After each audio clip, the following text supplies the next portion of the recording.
Carreta perde o controle, bate em poste e tomba no meio da Avenida Torquato Tapajós, interditando o trânsito. Um jovem morreu e outros 3 foram baleados em frente a um bar na zona leste de Manaus. 3 pessoas são presas e 2 estão foragidas, suspeitas de roubar 300 celulares de uma empresa do Distrito Industrial. A repercussão da cassação de Dilma Rousseff no Amazonas e os rumos da administração do governo Temer. E ainda o medalhista olímpico Arthur Zanetti fala sobre os desafios da iniciação da ginástica e da profissão de educador físico. Agora, numa Crítica na TV.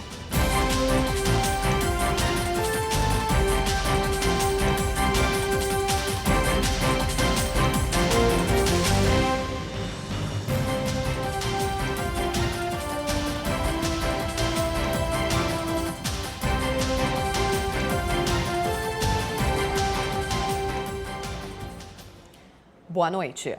3 homens foram presos suspeitos de roubar 300 aparelhos celulares de uma empresa do Distrito Industrial. O prejuízo ultrapassa R$200 mil. 2 pessoas continuam foragidas. Apenas 80 celulares foram recuperados. Os aparelhos seriam vendidos a um preço bem menor do que o de mercado. A quadrilha é formada por 5 homens, mas 2 ainda estão foragidos. O roubo aconteceu durante a madrugada de domingo. O grupo se aproveitou do fato de que 2 mulheres estavam como agentes de portaria no local. E a ação durou cerca de 20 a 30 minutos. Amarraram essas 2 mulheres e rapidamente saíram com os objetos furtados do local e logo na parte de fora colocaram no veículo e evadiram. Informação que nós recebemos da especializada de que uma motocicleta ela estaria fazendo a segurança no dia do roubo. E nós conseguimos identificar essa motocicleta numa abordagem na Cidade de Deus. E mediante essa abordagem nós conseguimos chegar nos outros envolvidos aí que cometeram o crime. 3 homens foram presos. Alessandro Queiroz Nascimento, de 24 anos, Bruno Queiroz de Lima e Joelson Martins da Costa. Deles, o único com passagem pela polícia é Joelson, conhecido como Diabinho. O grupo observou bem o local antes de agir. De acordo com a Delegacia de Roubos e Furtos, o Alessandro Nascimento trabalhou na empresa como agente de portaria por uma semana. Depois de conhecer como tudo funcionava, ele planejou o roubo. Foram retirados da empresa do Distrito Industrial 300 aparelhos celulares, que se fossem vendidos a preço de mercado, gerariam R$210 mil. Os 2 foragidos são procurados pela polícia. A suspeita é de que eles estariam com o resto dos aparelhos celulares. Manaus está no ranking das cidades brasileiras em que mais se desvia os serviços de energia e água.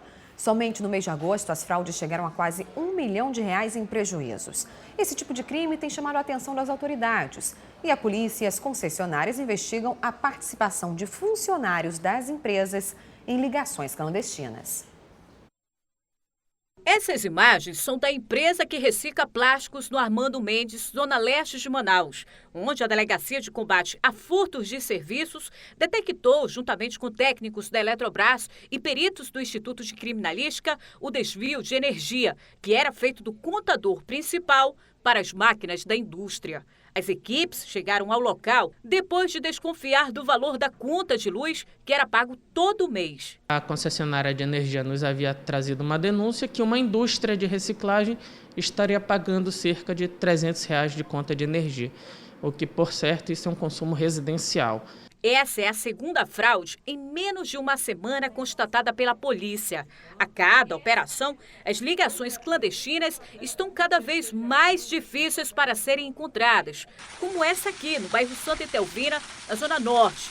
Os peritos e técnicos da Manaus Ambiental precisaram escavar este trecho da pista para poder detectar o gato que estava direto na tubulação de água.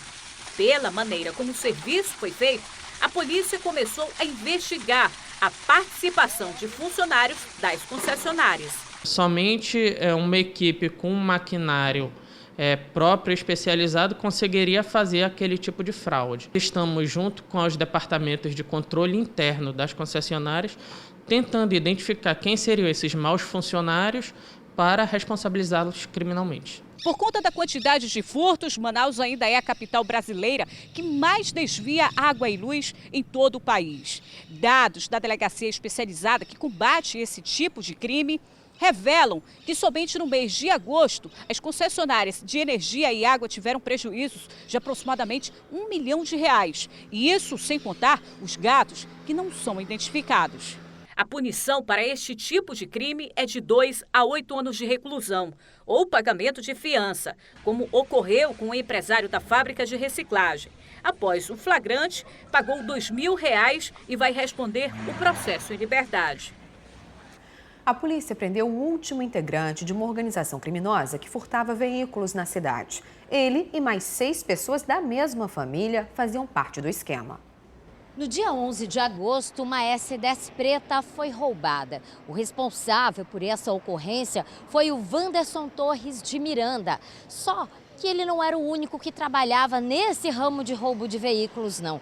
Ele é o 7º integrante da mesma família que é preso por trabalhar nessa atividade. A Delegacia de Roubos e Furtos de Veículos já estava de olho nessa quadrilha, mas faltava o Wanderson. O Wanderson teve, então, a prisão decretada pela Justiça. E a partir do cumprimento do mandado de prisão, a Delegacia de Roubos e Furtos acabou chegando até ele e conseguiu prendê-lo. Grande parte desses veículos que eles roubaram foram recuperados pela roubo e furto de veículos. Alguns, como no caso desse último do Wanderson, que foi roubado no dia 11 de agosto, estamos investigando para tentar chegar a esse veículo. E qual é que era a participação de cada um dessa família? O Wanderson, juntamente com os sobrinhos, Bruno, Vanderlan e Manuel, praticava o roubo mesmo. As mulheres, as 2 que foram presas por nós, elas, na verdade, eram presenteadas com esses veículos roubados. Aí ficavam usando esses veículos.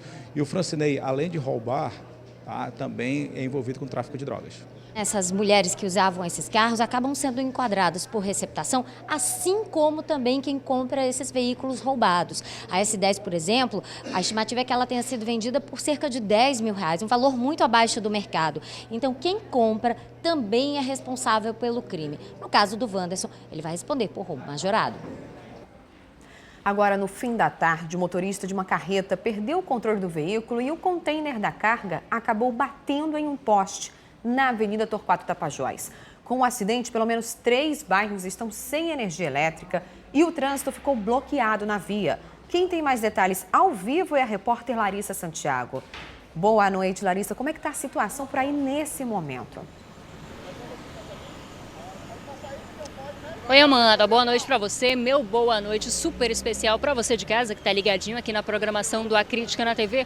Olha, situação muito complicada, principalmente no trânsito, né? Aqui na Torquato Tapajós, no sentido bairro, o congestionamento é inevitável. A gente sabe que muitos carros passam por aqui. De acordo com informações do Manaus Trans, são 5.000 carros por hora durante esse período de rush. Então, esse engarrafamento aqui, olha, segue nesse fluxo lento, pelo menos até a entrada ali do Santa Etelvina, onde fica o parqueamento do Detran e aonde está sendo feito a interdição. Esse trecho aqui, ó, todo interditado da Avenida Torquato Tapajós por causa dessa carreta que tombou. De acordo também com informações do Manaus Trans, dos agentes que estão aqui, que eles foram direcionados para essa parte da cidade, esse engarrafamento já refletiu na Djalma Batista, na Avenida Constantino Neri, na Humberto Calderaro Filho e na Maripiranga. Ou seja, cidade inteira com o trânsito complicado por causa disso. Agora, o que aconteceu? O motorista consciente falou que vinha nesse lado direito da pista, quando caiu nesse buraco aqui, acabou perdendo o controle do veículo e bateu naquele poste. O container virou e bateu naquele poste ali.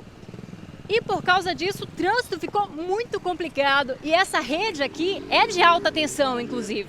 Então, 3 locais estão sem o fornecimento de energia elétrica. Um trecho do Parque São Judas Tadeu, Nossa Senhora das Graças e também o Novo Israel, o bairro de Novo Israel, que fica aqui ao lado. Trânsito muito complicado e ainda não tem previsão desse container sair daqui, ele que está completamente carregado, várias pessoas por aqui. Os agentes do Manaus Trans e também da Eletrobras Distribuição Amazonas estão aqui na tentativa de resolver o problema o quanto antes, mas até o momento não tem previsão. A carreta continua aqui e os bairros continuam sem o abastecimento, sem o fornecimento de energia elétrica. Amanda, volto com você no estúdio. Nossa, Larissa, quanto transtorno para a população por conta de uma carreta. Mais uma vez, a gente sabe aí que reflete na cidade inteira e dessa vez prejudicando também o fornecimento de energia elétrica. Muito obrigada pelas informações. A qualquer momento a gente pode voltar com novidades por aí. E no próximo bloco a gente fala de política. Você vai ver a repercussão do impeachment de Dilma Rousseff em Manaus. A expectativa para a administração do governo Temer. E ainda mais uma reportagem da série De Frente com a Realidade mostra agora o candidato a prefeito enfrentando os problemas do transporte público. Eu volto em instantes. Até já!